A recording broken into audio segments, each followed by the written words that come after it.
reflection is 100,000 times more powerful than listening or reading. We are back talking that Vedantic.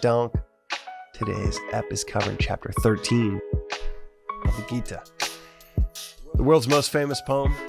And I've now said that phrase probably 12 times, now 13th time. The reason it's so damn famous is because, man, this thing packs a punch in every line. Every friggin' line. And it's what's funny, a little backstory in the Gita is it's said that every few hundred years, as we're in this phase of devolution, and as humanity devolves, every few hundred years we need more words to convey what was a really simple message way back when. Because we no longer have the culture that is already reinforcing that message. So you need a 350-page book to cut through the noise and all of the hypnosis, the collective, I guess you could say, psychosis that we're under, that we need 350 pages.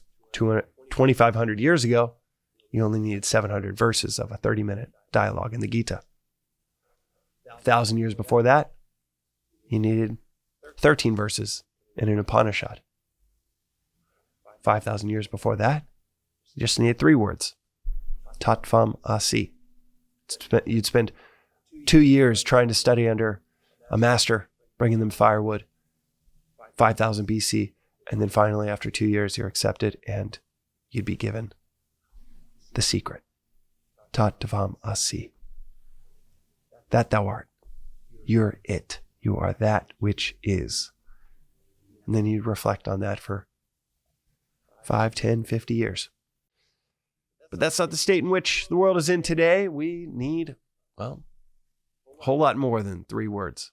But these 700 verses, though it is longer than a 13-verse Upanishad,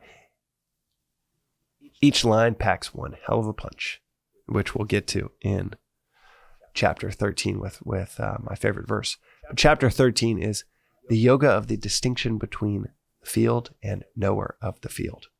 And that's a mouthful. What did I just say?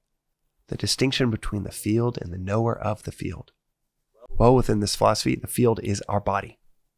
Our body in which our mind navigates the sensations, our intellect navigates the emotions of the mind, all taking place in this field of the body.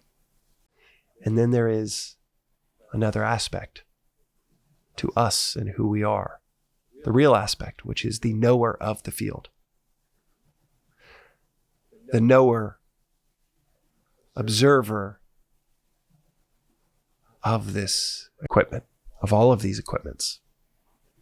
You see, you have a subject and an environment to create an experience. You're outside and it's raining and 40 degrees. That experience is the combination of the subject and its environment. You, in that rain, feeling cold and wet, creates an experience. And a life is just a stream of experiences. But within the subject, this philosophy goes further. It says within the subject, you actually have a knower of the field, a consciousness, and then you have intellect to discern, judge, to reason. And then you have a mind, your feelings, likes, dislikes, preferences, emotions. And then you have your body that navigates the outer world and receives stimulation, receives sensation from the outer world or from the body itself. Body, mind, intellect. But if you can observe something, then you are not that which you are observing. If you can look at your hand, who is it that is observing the hand? If you sing, as my friend, the comedian Pete Holmes, wrote in his book, Comedy Sex God, great title for a book. If you're singing happy birthday to yourself with your eyes closed, silently singing it in your mind,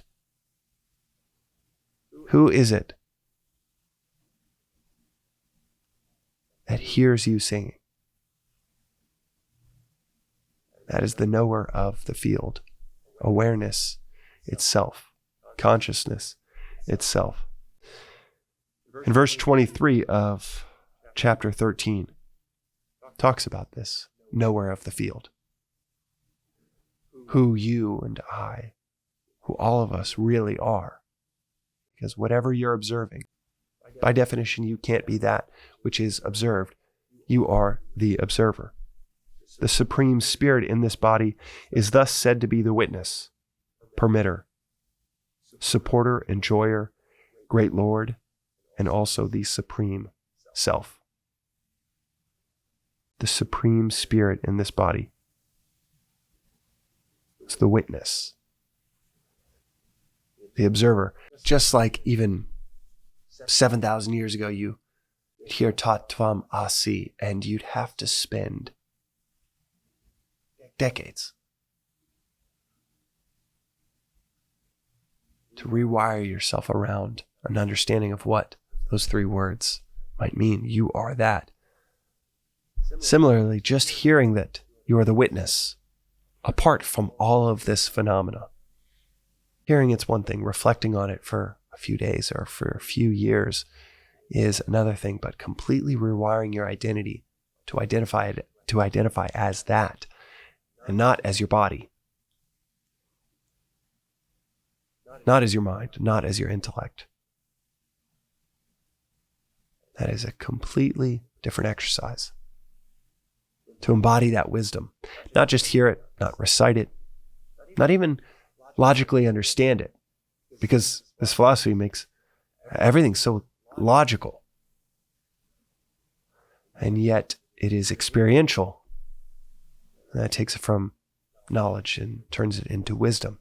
Do we experience all of this phenomena as not us, as the field, identifying ourselves as the knower, the witness,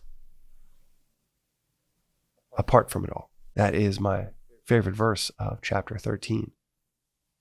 And if you're inundated with so many verses over the last week and a half, overview of these different chapters, if you're feeling like, man, there's so many different things to reflect on, feel free to finish the series, but find the one or two that really stopped you in your tracks.